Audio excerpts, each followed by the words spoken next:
Am I the jerk for naming my son after my late dad instead of my husband's family tradition? I'm 31, and 3 weeks ago I gave birth to our first baby, a boy. Before I even got pregnant, my husband Dean's family had this whole unspoken rule that every firstborn son in his line gets his grandfather's name, Harold, passed down. Dean is Harold III. His dad is Harold Jr. His grandfather was the original Harold. It's basically a whole identity in that family, and everyone assumed our son would become Harold IV without anyone even asking me. Here's the thing though. My dad passed away 18 months ago, right before Dean and I got married. He walked me halfway down the aisle rehearsal before his heart gave out for good, and he never got to meet his grandson. My dad's name was Nathaniel, and it always felt like unfinished business that he never saw this baby come into the world. So when Dean and I sat in the hospital room holding our son for the first time, I looked at Dean and said I wanted to name him Nathaniel.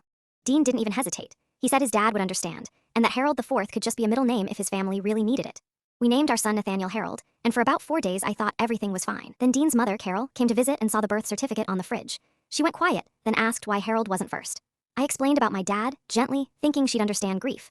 Instead, she said I had erased 3 generations in one afternoon, and that I clearly didn't respect what it meant to marry into this family. She said Dean's grandfather, who is 86 and in hospice care right now, had been holding on, partly hoping to hear that his name continued. She actually used the word hoping, like I'd taken something from a dying man. I tried to stay calm and told her the middle name still honors that, and that plenty of families let the naming order shift.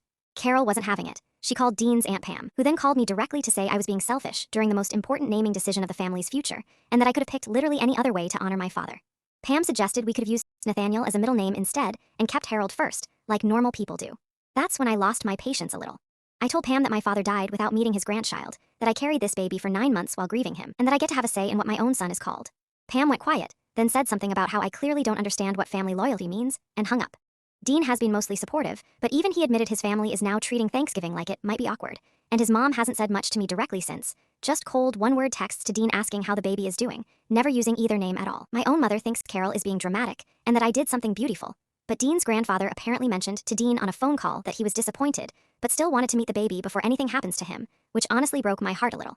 Now I'm sitting here at 2 in the morning during a feeding, wondering if I should have just given in and made my dad the middle name like everyone wanted. Dean says I did nothing wrong, and that grief doesn't owe anyone a family tradition. But some nights I replay Pam's voice calling me selfish, and I can't totally shake it, even though logically I know this was my son to name too. Am I the jerk, or